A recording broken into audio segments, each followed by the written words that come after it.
Welcome back, everybody. We have yet another top 8 match here in Florida. I believe this is 3 out of 4. I'm still Gabby Snyder. I am still Adam Dorricott. Darn, I was really thinking you were going to change it this time. You were expecting it, though, so I wasn't going to let it happen. I'm just going to keep expecting it, though. Anyways, we have a fantastic match here for you. Ian Mclaughlin versus Giovanni Costa. Both these trainers are fairly accomplished, over the years, and I believe they've both been playing for a very long time. Yeah, they've both been playing quite a while. We spoke a little yesterday on the stream about Gio's accomplishments. Obviously, that recent 10th place at Worlds really puts him up there in the ranks of those people playing VGC 16. Ian has been around a long time with huge runs at Worlds in the past as well, so both of these trainers are going to be pretty tough to beat for each other, and I think they're going to have a really interesting back and forth set right here. They've got very different teams. Ian sticking to something that he knows, and Giovanni using something that clearly he's comfortable with as well. So both players sticking in their comfort zone should be a really exciting match. Hopefully we'll go to game 3 this time. I really hope so. And I got to say, both these trainers are running one of my favorite Pokemon, so I'm very excited to see that. Yeah, you're a really big fan of the Whimsicott. I really am. Both trainers have it, and I'm interested to see how they match up. Are they using an identical set? Maybe they are. Are they potentially using it for different purposes? If you've got a different team, like we do see the dual primal core from Giovanni, is he using the Whimsicott to help set that one up a little bit? Maybe with a bit of Tailwind support, maybe with something else, just to kind of put those primals in a really strong position. We are going to see the Xerneas and the Groudon come out, though, from the side of the field of Ian. Yeah. So maybe the Whimsicott may be a little more offensive, trying to grab some Fairy Auras and throw out some bigger Moonblasts. We'll just have to see. I say, though, we stop talking in hypotheticals and get this match started. So I'm going to start reading out these teams. On the top screen, you will see Giovanni's team, and that is a Groudon, a Gengar, a Kangaskhan, Cresselia, Kyogre, and Whimsicott versus Ian's team, which is Xerneas, Smeargle, Whimsicott, Groudon, Kangaskhan, and Gengar. Both of these trainers having the potential Gengar and Whimsicott lead, which I absolutely love. We saw that lead do really well for Giovanni yesterday as well. He really punished his opponent with just very smart play around that. Very similar teams. Not many differences. Obviously, we've got a slight different in the restricted, and then one of the supporting cast is different. We have the Smeargle from Ian, and we have the Cresselia from Giovanni. We've seen Ian use Smeargle a lot, and it's well known that he's a big fan of that Pokemon. So maybe we'll see it do a little more than we did in our last set. We've definitely seen him optimize that use of Smeargle and get the most out of it, not just with Dark Void, but the other, every move that it has access to. Yeah, Smeargle is one of those very unique Pokemon. You can kind of customize it exactly to your playstyle. So we'll have to see what moves that Ian has sketched onto his Smeargle. We are going to get this game started. Smeargle Xerneas right off the bat from Ian. I think one of the most common Smeargle leads in this format right now.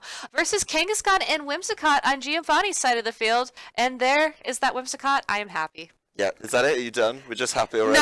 No, I'm going to continue being happy the more we see it. Anyway, I like what Ian's done here. He sticks with what he knows. We do see there's a lot of potential things that Smeargle can do to help maybe the Xerneas get a Geomancy up. It could maybe follow me. It might be carrying a fake out of its own. So might be wise just to draw the pressure away from Xerneas to get that Geomancy set up. But of course, a lot of disruption on Giovanni's side of the field with the Whimsicott and the Kangaskhan isn't going to let him play his own game for free at all, and he is going to use Fake Out to stop that nonsense immediately. Yeah, we do see a Fake Out immediately into the Xerneas, so we're not going to see any Geomancy. We're not going to see any sort of attacks either this turn, and Whimsicott using this opportunity to set up Safeguard, preventing it immediately from the Dark Void, though. Whimsicott did dodge that attack as well, and we see the first Moody boost, I believe, that we've seen on stream at all. We get a speed boost, but a accuracy drop. Yeah. That would be a really good Moody boost if Safeguard wasn't set up. Indeed. It's really smart turn there by Giovanni, able to use, of course, the nice Prankster ability to get that Safeguard up early and stop Dark Void from hitting either side of the field. So Giovanni got everything he wanted that turn. He stopped Xerneas fooling around, which is definitely nice, because if it's left alone, then it can set up Geomancies and such to do a lot of damage. But a very good turn for Giovanni. It's going to be tough for Smeargle to do exactly what he wants. Yeah, so we're going to see Smeargle go for a King Shield. Xerneas going for Protect. Whimsicott at this point, taking advantage of the no damage on Ian's side of the field, setting up Tailwind. Kangaskhan, though, tries to power-up punch into a King Shield. Instead of getting that attack boost, its attack actually falls one stage.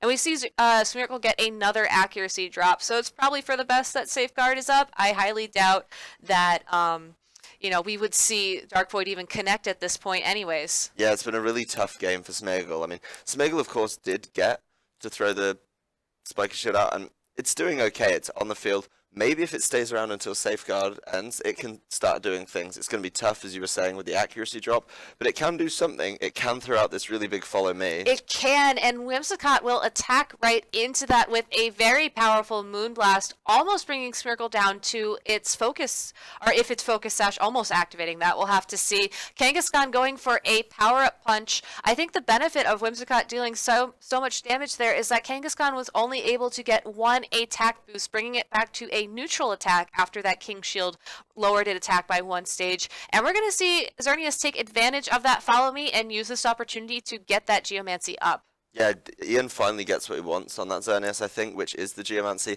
but it does come at the cost of his Smeargle, He doesn't get the Dark Void at all, doesn't get to throw out much. He does get the follow me, of course, which showing that it does more than just Dark Void. So I think Ian's actually in a good position. Having that set up and bringing the Kangaskhan in next to it means he could potentially put some damage down on Giovanni's side of the field, which is something he's just not been able to accomplish yet. Yeah, and I think the Kangaskhan is really great because one of Whimsicott's, I think, signature moves in this format is Encore. And if Whimsicott were to attempt to Encore that Xerneas into Geomancy, that would be very bad for that Xerneas. We're not going to see that. We're going to see that Whimsicott switch out instead, Groudon taking the field in its place, probably an attempt to maybe sponge up some of those fairy-type attacks that will now have benefit from that Geomancy boost. Possibly an attempt to keep Whimsicott alive and to preserve that Tailwind as well. We'll just have to see. We're going to see Kangaskhan on Ian's side of the field use this opportunity to Mega Evolve. So whatever attack it uses this turn, if it does attack, will certainly benefit from that Parental Bond ability that we all know and love. A fake out from that Kangaskhan into the Groudon. Not going to deal a lot of damage. Definitely an attempt to, hinder that Whimsicott a little bit there. Double edge from Kangaskhan on Giovanni's side of the field, connecting with Xerneas. It's not going to deal any damage though, unfortunately. That Xerneas appears to be very, defensively trained. And Xerneas finally, finishing up this turn with a nice Dazzling Gleam. It's going to connect with both Pokemon, and it puts them down into a nice, knockout range maybe after another 1 or 2 turns. Yeah, very smart turn there by Ian, bringing in the Kangaskhan and using it to his ability. Then Giovanni responds very, very well. The way he brings the Groudon into where that Whimsicott was going to be, very smart. It does take a lot of damage, a little over half health, but I feel like it's in a really good position, especially with that speed advantage up on Giovanni's side of the field. He has the pressure on. He still has the Pokemon number advantage as well. So the momentum really sits with him right now. And I think Ian maybe went on the offense a turn or two, maybe early. Yes, we're going to see that Kangaskhan switch out on Giovanni's side of the field. Whimsicott coming back in its place. Groudon protecting as well. So Whimsicott, maybe it's trying to use Tailwind again next turn, get a speed advantage back. We're going to see Xerneas go for a Dazzling Gleam once again, bringing Whimsicott down to its focus sash. So that was a very powerful attack. Kangaskhan, though, double edging into that protecting Groudon. And we also see Safeguard run out in addition to that Tailwind. Yeah, so all of the stuff that Whimsicott did earlier in the game comes to an end now, and Giovanni very smartly bringing it in. I've said it a couple of times this weekend. The smart player set up a turn before, so he very cleverly gets the Whimsicott out, then he gets it back in, and he's able to throw out likely the Tailwind next turn and keep that speed advantage going in his favor. We do see the target from the Kangaskhan on Ian targeting the Groudon rather than that slot where the Kangaskhan once was, so missed the chance to predict him there, and Giovanni making a very smart play is going to start switching around a little bit while he potentially sets up again with the Whimsicott. Yes, we're going to see that Groudon switch out, and it is revealed that Giovanni also brought his Kyogre to this match. Kyogre, a very specially defensive Pokemon, just naturally. So maybe this is Giovanni's attempt to... He already burned the Protect on Groudon for one turn. maybe this is his attempt to try and protect his Groudon for yet another turn, so that once Whimsicott potentially sets up that Tailwind again, which is what we do see, Groudon can come back in, take advantage of that, and start dealing those physical attacks that Xerneas just doesn't like to deal with. Xerneas using a Dazzling Gleam now to secure that knockout on Whimsicott, to also deal a decent chunk of damage to that Kyogre. Kangaskhan following up with a Double Edge. The big question here right now is, will that Double Edge knock that Kyogre out? And it does. Kyogre just, trying to stick around, but it's not going to happen. We're going to see Giovanni, I believe, go down to his last Pokemon. Actually, no, he still has his Kangaskhan, so there are 2 left. Yeah, he still has 2 remaining here. I think it's a very precarious position, though. We see Giovanni trying to set up a little bit more, bring back the Tailwind, but he's also been switching that slot where the Kyogre came in for the Groudon last turn, and he just gets punished by it. I think Ian just plays very smartly. He knows that the Whimsicott's going to get Tailwind up, so you know what? Let's go for some damage. He does have to bring in the Groudon and the Kangaskhan, both of which are fairly weak, and although he has Tailwind up, he still has to get through Ian's team, and it's going to be tough for him. Ian, smart enough player to get round the Tailwind, maybe able to just, protect a little bit, switch a little bit, and before you know it, Tailwind will be over for him. So I feel like the advantage really sits with Ian just because he's kept up the offensive pressure while Giovanni looks to set a lot of things up. Not to rule him out, though, Giovanni does, of course, have options on the field, with Kangaskhan bringing Fake Out for its first turn. Yes, and I think this is one of the most interesting parts of the VGC 2016 metagame. You really have to know how to balance, being defensive, switching those Pokemon, playing out those Tailwind or Trick Room or Safeguard turns with, being offensive. Because if you lean too hard towards offense or you lean too hard towards defense, it can really catch up with you. We're going to see Kangaskhan fake out the Xerneas, so it will be unable to attack this turn. Kangaskhan on Ian's side of the field looks like it tried to sucker punch Giovanni's Kangaskhan. Overheat from that Groudon connecting with the Kangaskhan on Ian's side of the field. It's going to do a massive amount of damage thanks to that Sunlight boost, and it picks up that knockout. Yeah, really smart play from Giovanni there, just to start abusing the Tailwind that he set up. I said that he was being a little bit too defensive. Now, with these last 2 on the field, there's nothing else to do. You've just got to go aggressive, and we do see him do that. He's a little bit worried about the Xerneas still, so he gets to stop that with Fake Out, and he finally ramps it up. He finally turns it on, capitalizes on the fact he's got Tailwind up, and just pushes through with a really big overheat. The only concern now, with it being his last 2, if he doesn't have any physical type attacks, his damage output from that Groudon is going to be significantly reduced. Yeah, we're going to see Ian send in his own Groudon now at full health, so it's really going to come down to, I think, how these Groudons are trained and what they're going to do over these next couple turns. Yeah, we did see, I believe yesterday as well, we got information that is a very heavily special Groudon from Giovanni's side of the field. So with the special attack drop from using Overheat, his usual answer to Ian's Groudon in Earth Power, which I believe it carries, is going to be really tough for him to actually get a nice clean, tidy knockout on it. Yes, Ian going on the defensive for 1 turn here, scouting out what Giovanni's going to do, and also trying to stall out that Tailwind. I believe, though, there's still 1 turn left. There is 1 more turn of Tailwind remaining. Obviously, the Protects are going to be limited, but we're not going to see any of those Protects this turn at all. Yeah, both trainers going straight into it. Double Edge on Kangaskhan, finally knocking out that Xerneas, ending its reign of terror, if you will. We're going to see Kangaskhan take a decent amount of recoil damage from that Double Edge, but it's not enough for the knockout. A weakened Earth Power into Ian's Groudon. It still does a massive amount of damage. Here comes the Precipice Blades. Does it connect with both Pokemon? This could decide the match right here. It does. We see a double knockout that Groudon and Kangaskhan are no longer able to battle, and Ian takes game 1 in this best 2 out of 3 top 8 match. Yeah, that was I really enjoyed that match. I really enjoyed how they upped their playstyle and went aggressive at the right times. I think both players did go aggressive at the right time. But Ian just cut that Groudon back. He knew that his Groudon was going to be the answer to Gio's Groudon, so bringing it out really late was good, and even better, bringing it out after we saw Giovanni use Overheat. He then knows that his Groudon's even safer, because as we just saw, it's not able to get knocked out by the Earth Power at that point, so a great calculation for Ian to know. And I think maybe the Overheat came back to haunt Giovanni a little bit there. Definitely. I can't help but wonder if Kangaskhan was already weakened at that point. Maybe if Giovanni tried to stick with an Earth Power or maybe some other attack, depending on what that Groudon is carrying, it might have just given him the power that he needed to get that knockout there and lock down that game. Yeah, he really made the sacrifice to secure that knockout. And I'm wondering if that may be a slightly different decision. He'll maybe do it a little bit differently if he ends up in the same position right now. I'm going to look to see if they change. We didn't see Giovanni's kind of trademark play that we saw yesterday from him, which is using the Gengar to trap things on the field. So I'd be interested to see if he goes back to that. That, of course, got him very nice wins yesterday. We're not going to see it right now, though. We're going to see the same lead as last game, your favorite. Same leads from both trainers, actually. Kangaskhan, Whimsicott on Giovanni's side of the field, and yet again, that Smeargle-Xerneas combo on Ian's side of the field. I can't help but wonder, are these players going to play this differently, or are we going to see the same plays? I can't imagine that Smeargle is going to play the same way. We saw it get caught out by the safeguard, so likely not going to Dark Void. Then we end up with a really fun mind game. You know, Ian says, I'm not going to Dark Void. Giovanni thinks, you're not going to Dark Void, so I don't need to safeguard. I can Tailwind this turn. Does Ian pick that? We just end up with this never-ending call my bluff kind of situation. So it'll be interesting to see how they play that out. We will see another fake out into the Xerneas this turn, so no option for damage or for Geomancy. We do see the Whimsicott safeguard again as well, which honestly I think was the best play for it. You know, we do know from the last game that Tailwind did help out a lot, but being able to stop that Smeargle, especially if it were to get a favorable Moody boost here, we see an accuracy rise, but we don't see a speed advantage. Having that safety net, just making it so he doesn't even have to think about Dark Void for at least another 5 turns, certainly is nice to have. Yeah, and I think Ian maybe trying to do what I was suggesting, trying to call the bluff, making Gio think I don't need to safeguard because he's not going to Dark Void. Giovanni just plays it safe. He just throws up the safeguard. And again, I feel Smeargle's really going to struggle to have a big impact in this game.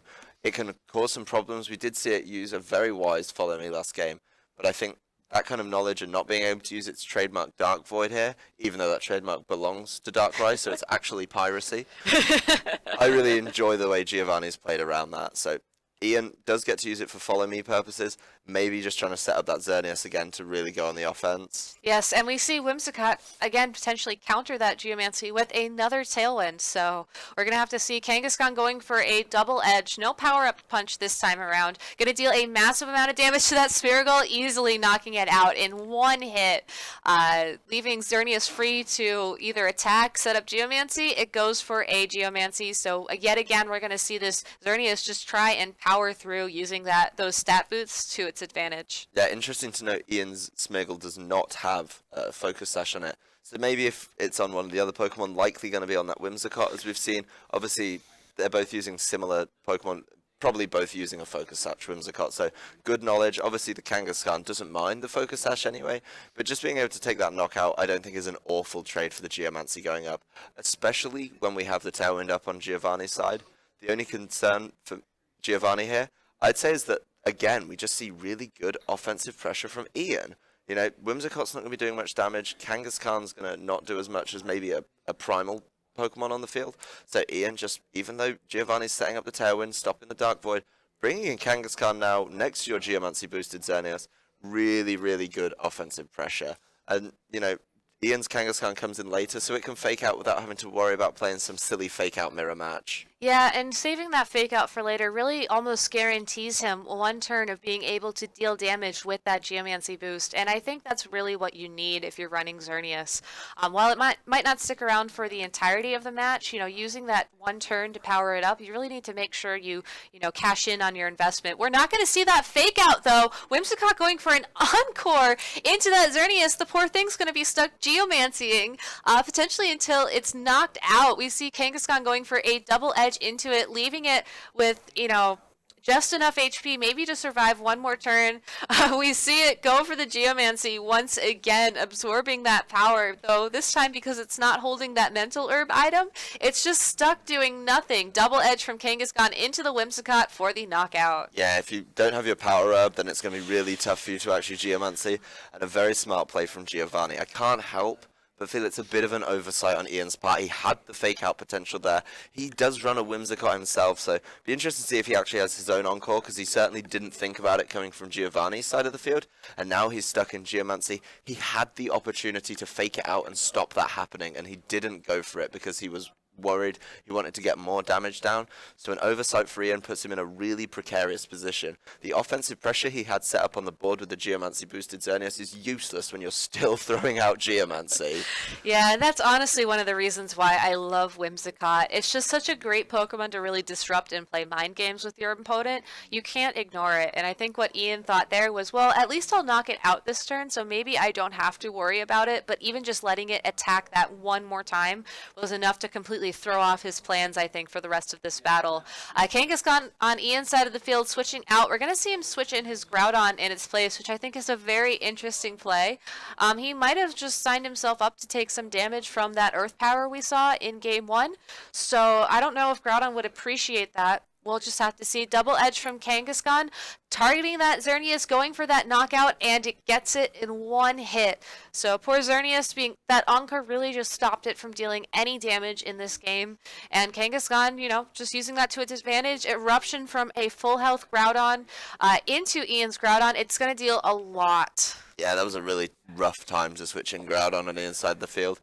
And Giovanni just had the pressure once you took out the potential damage coming down from inside the field with the Xerneas. The Kangaskhan's going to always win when the tailwind's up. So he had a very comfortable position to just start dealing damage there.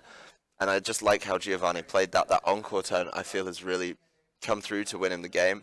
We are going to see as well, this last turn, Groudon is in just a winning position for Giovanni right now. It doesn't use Overheat, so it hasn't dropped its special attack. And it might just be able to push through the rest of this team. Obviously, potential fake out from Ian can buy him some time, but he still has to get through one more Pokemon. There's only 2 on Ian's side of the field and 3 on Giovanni's side. So it looks like we're getting our first game 3 of the top 8, I'd imagine. Yes, I'd imagine as well. Groudon on Ian's side of the field going for a Protect.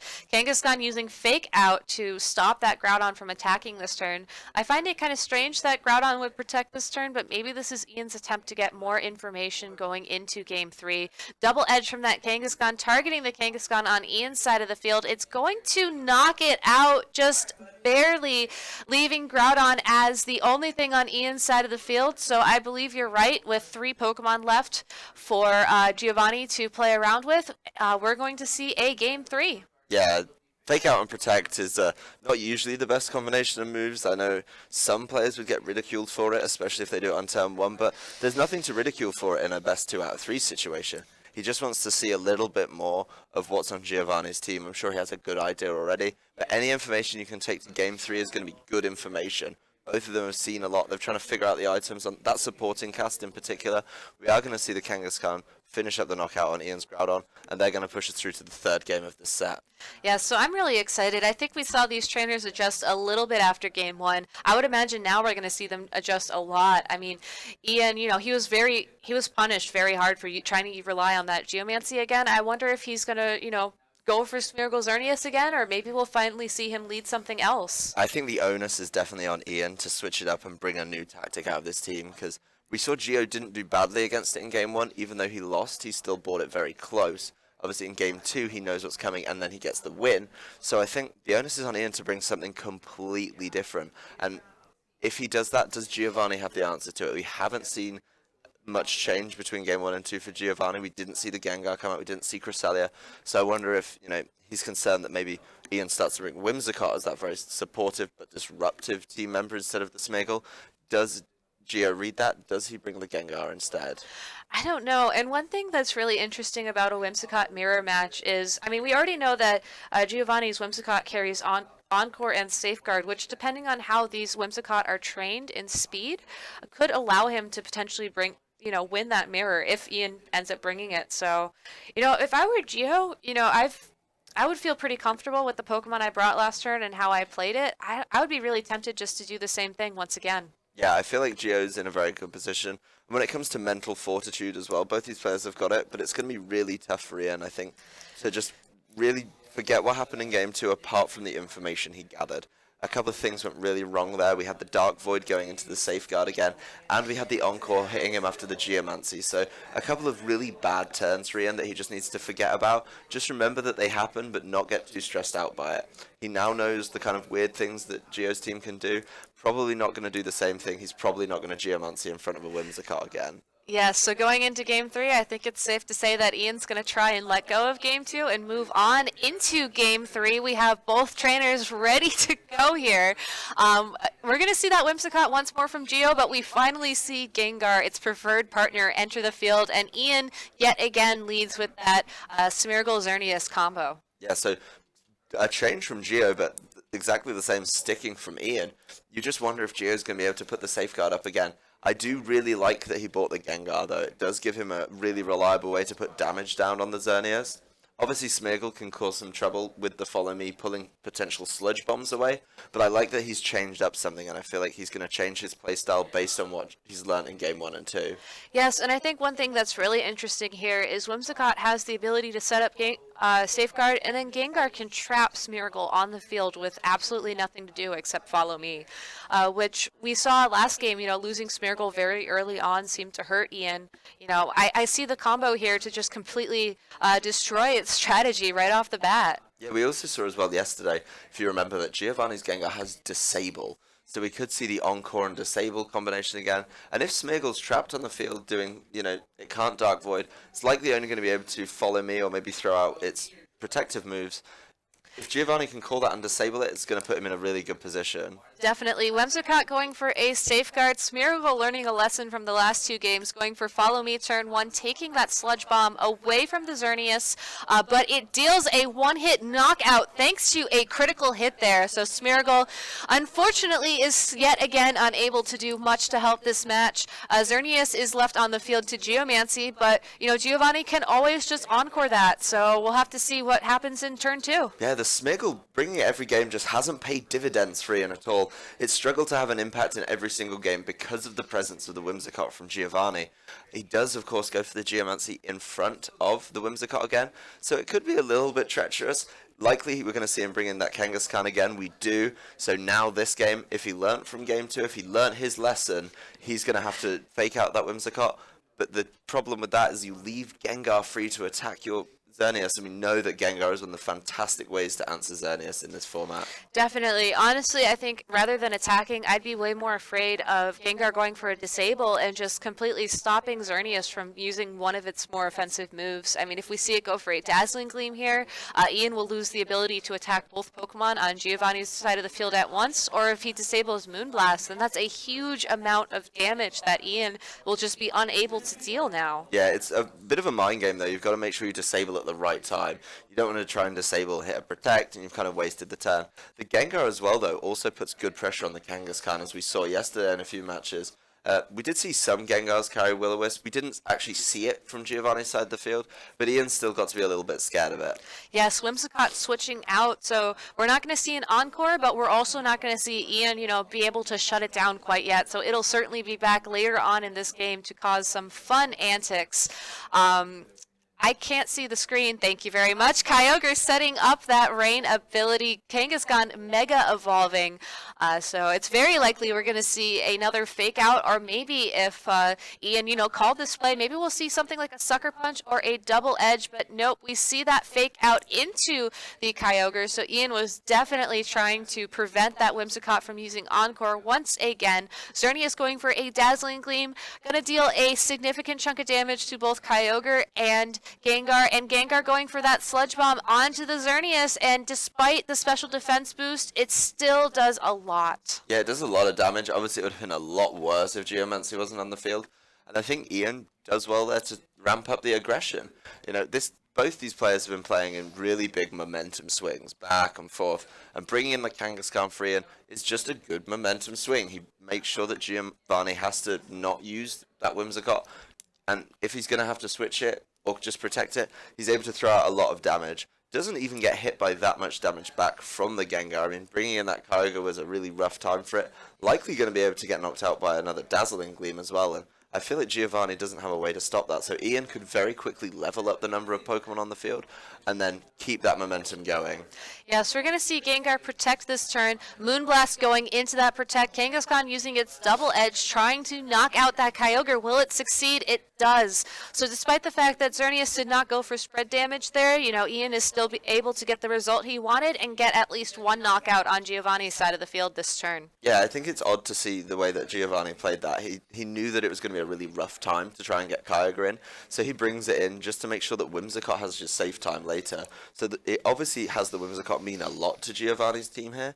Because it helps him win those speed wars. He gets the Tailwind to match the Geomancy, and he can obviously stop the Dark Void. It's been really important to his team, and he's putting a lot of faith in it right now. We do see it back on the field next to this Gengar, likely going to be looking for some of those Encore Disable plays, I think. There's a lot these two can do together, but they don't have that much damage output overall. Yes, I think if Giovanni wants to go for an Encore Disable combo right now, he needs to get speed back. Whimsicott is still at full health. I believe we saw the Focus Sash from it in Game 2. So we know that it's guaranteed at least one attack if it decides to use its Prankster ability. I think what Geo should do is use this opportunity to set up Tailwind, get Gengar the speed advantage that it normally has, and then start running that Disable to try and stop Xerneas from just dealing so much damage. Yeah, it's going to be tough as well for Giovanni to go here. He's not going to leave that Gengar on the field, so he's just switching out, just relying on Whimsicott to do its work this turn. Yes, we're going to see Gengar switch out, Groudon coming in its place. If we do see the Tailwind from Whimsicott this turn, we will most definitely see either a Sludge Bomb or a Disable from Gengar when it comes back on the field. I think this was a great way to protect Gengar from taking any damage this turn, and until it has everything on the field it needs to do exactly what it's supposed to do. Whimsicott does indeed go for that Tailwind, compensating for the +2 speed from that Geomancy. Xerneas with a Moonblast. It looks like it's going again into that Gengar slot. Now it is a Groudon. It still is going to deal a massive amount of damage and gets that special attack drop. We know that this Groudon has Earth Power and Eruption, so that might be huge. Kangaskhan going for the double edge for the knockout into Whimsicott. Yeah, very, very smart there. And we see, I think, here a little bit of a difference in how the Whimsicotts are trained. So I like how that works out. Very smart play by Ian, though, just to knock out the Whimsicott, only let it set up the Tailwind and not do anything else. And I feel like this is the same sort of situation that we had in Game 1, where a lot of switches coming from Giovanni, trying to play it very defensively, trying to get his primals in, but every time he brings them in, they just take so much damage. It's really tough for him to bring them in safely without something getting knocked out first.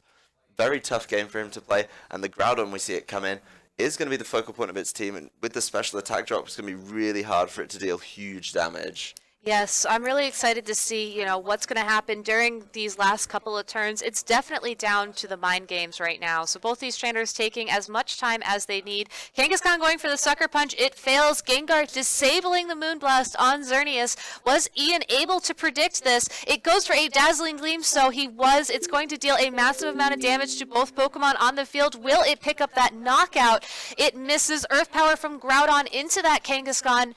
Will it knock it out? Will it get that crit it needs? It does not, and Safeguard runs out. Yeah, fantastic turn there by Ian. Of course, he does get a lot of damage down. It would have been even better if he got those knockouts, but I think because obviously we have the Geomancy up, it's going to be tough for Giovanni to knock it out. We saw the Sludge Bomb didn't quite do enough, and because the Geomancy, it's probably going to be quicker than the Groudon. We do then just see Giovanni know what's coming, know he's not going to be able to knock it out with the Sludge Bomb, and just lock in that forfeit. Going to end his tournament run at top 8, and Ian's going to move on to the Elite Four. So he's the third member. We've got one more to decide, and I'm really excited by the way this top 4 is shaping up. Yeah, I know. I think all of these trainers have played excellently today, and Gio, really showing that he really knows his team well, making those switches. He played very smart and very strategically. Ian just knew going into that match, if I'm going to capitalize on on Giovanni's playstyle, I need to just focus on doing damage and making sure that damage is consistent. Yeah, and I kind of like the way that Ian played it, actually. The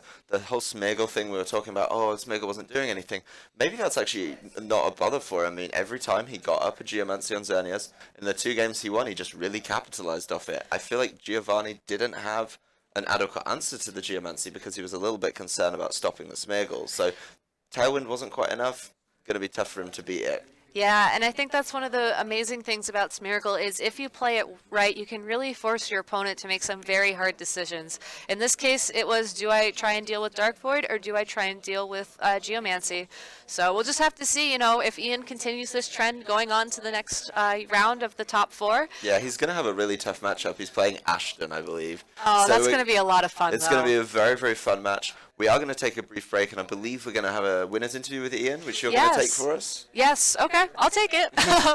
Yeah, but, please stay tuned. Right after that interview, we will be featuring Wolf Glick versus Luis Diaz. I think this is the match that a lot of people are very excited to see. So. Yeah, a lot of people want to watch Wolf's team, so stick around for the interview and stick around after that for Wolf finally making it onto stream. Yeah, stay tuned, guys. Thank you.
Welcome back, everybody. I'm here with Ian Mclaughlin. He's moving on to the Elite Four here in Florida. How do you feel right now? Pretty excited. I was kind of worried about the matchup last night, just doing it with friends, right? And I'm glad to just be through it. So tell me a little bit about your mindset going into this match. Did you have a set strategy? I know it sounds pretty basic, but just Smeargle Zerny. Well, I mean, you led that lead all 3 times in those games, and something that Dawes and I were thinking about throughout the match was, Smeargle wasn't really accomplishing that much in terms of, what it's known for, that Dark Void, but it looked like you were primarily using it to kind of pave a pathway for Xerneas to get that Geomancy up. Is that correct? Mm-hmm. I wanted to follow me, but still have the threat of Dark Void so he couldn't just Tailwind or something turn 1, and then bring in King so I have the Fake Out pressure to prevent him from either attacking or encoring my Xerneas into Geomancy. Yeah, and I know you use Smeargle a lot, so is this a strategy that you've, sort of tried and tested throughout this year? What do you mean by that? Well, I remember you had that Smeargle shirt on in Arizona, and you did tell us before this match that your favorite Pokemon was Smeargle. So, just taking a little guess here. Yeah, I really like Smeargle, and I've been using it most of the year. I think there was only one big event I didn't bring Smeargle Xerneas to, which was Florida last year, actually. Oh, really? And I didn't do too well with it. So I feel like I just really like Smeargle in general, and I tend to play well with it. Yeah, and I think one thing that I really like about how you use Smeargle is a lot of people just use it only for that Dark Void, only quote unquote for the memes, but you use it very strategically and try to force your opponent to pick their poison almost. Yeah, exactly. Do they want the Dark Void or do they want the Geomancy? And I really enjoy seeing that high level of play from it because I think it's something that not a lot of people expect. Yeah, I think it's very powerful and threatening, just in team preview. Definitely. Especially with my Gengar Whimsicott on the team as well, and then also the King Shield on it. So there's lots of different things that they have to be wary of while also choosing the right option. And then I also just bring in King if they do KO the Smeargle, and then I still have options. Definitely. Are you excited going on to the top 4? I am, yes. Last night when you were preparing, did you go through all of your potential matchups with everybody, or did you just focus on the first, round and then figured, well, I'll just see where that takes me? Mainly just top 8. Although as soon as I got back to my room. I just played a couple games and went to sleep because I was exhausted after yesterday. Yeah, it certainly was a very long day. And playing 7 rounds of just, trying to outsmart your opponents, not just for 1 game, but for 3 games potentially, could really, take its toll. Yeah, especially after starting 3-2 and having to win out. It's very pressuring. Yeah, well, you won out, you made it here, and now you're in the Elite Four. So I think it's time to give you a little bit of time to take a break, maybe take a little nap in between rounds. We'll see you back in a little bit for the next top 4 match. So All best right. of luck. Thanks. All right, we'll be right back very shortly with Wolf Glick versus Luis Diaz. Thanks everybody for watching.